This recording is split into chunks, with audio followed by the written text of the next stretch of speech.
guys, you're welcome to the Militous Auto Blog. My name is Jude, and today we'll be reviewing the 2011 Toyota Rav4.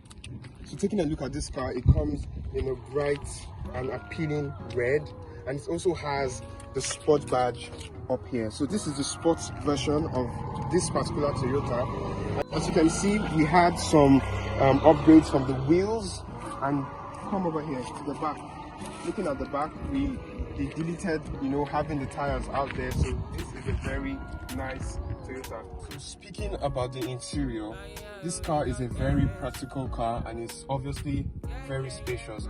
Actually, looking at the RAV4 from the outside, you might think, oh, this SUV is so small, but this car has lots of space and it has a very good, storage room. Look at this. 1, 2, 3, 4, 5. And speaking of where to keep your water, this has a cup holder here, but you can also have lots of space to keep it right here also. So there's a lot of storage in this car and it's very practical.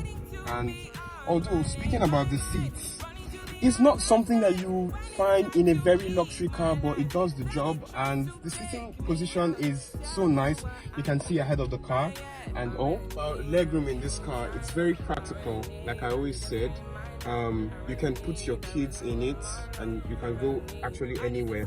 For a car that has, the drivetrain at the center, you can actually, electric cars these days have this low side, because on a car that has the gears, it usually comes this way, but it's actually low, so you can actually cross over like this. Very simple. And yeah, legroom, I'm not so tall, I'm about 5'10", but if you are 6'2", you'll be very comfortable in this car. You can actually lower the seats, drop it flat so that you can have more room, and also guess what, you can adjust your sitting position. You can actually recline the chairs and move it back. So it's very practical. It's a very nice car. Something I might tell you for it is, if you want to get the car, get yourself a RAV4, because it's very practical and you can take it anywhere. Speaking about engine power, we have a 4-cylinder 2.5 liter engine which puts out close to 200 horsepower, about 199 horsepower or thereabouts.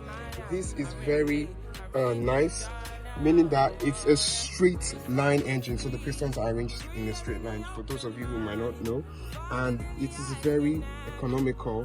This is actually the same engine you can find in a Toyota Corolla, but obviously this is like a higher grade of that engine also. It is very capable and it will give you the kind of speed you want, so it is very good also. So if you're going out for a nice car, you can also get this one too.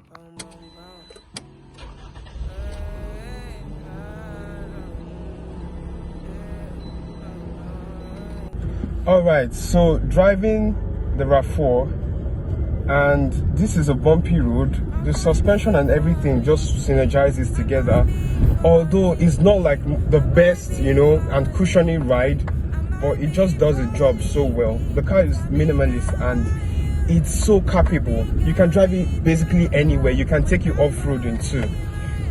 Not something that you might mount big tires on, but and it has a differential locking right here by the flick of a button. You can lock the differential. I'll explain what locking of the differential is. Basically, the back axle locks together and the wheels turn at the same speed. So maybe if you get into like a puddle where you get stuck and you put it into the low gear, it moves out very smooth. So that's what it does.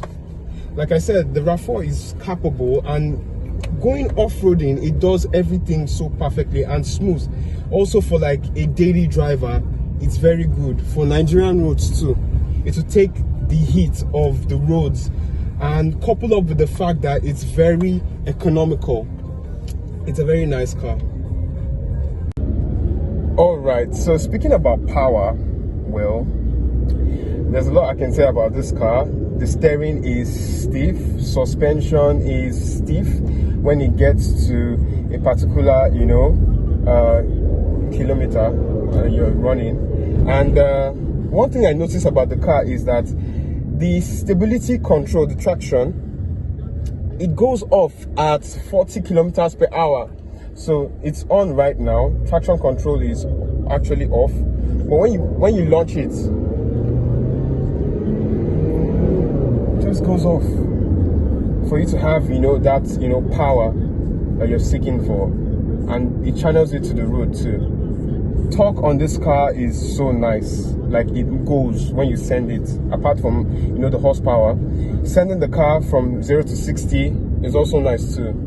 It's not something that would do for a drag race, but it's just something that does all the work you need to do. So yeah, I'm about to launch this car right now from 0 to about 60, and you're going to see how it launches.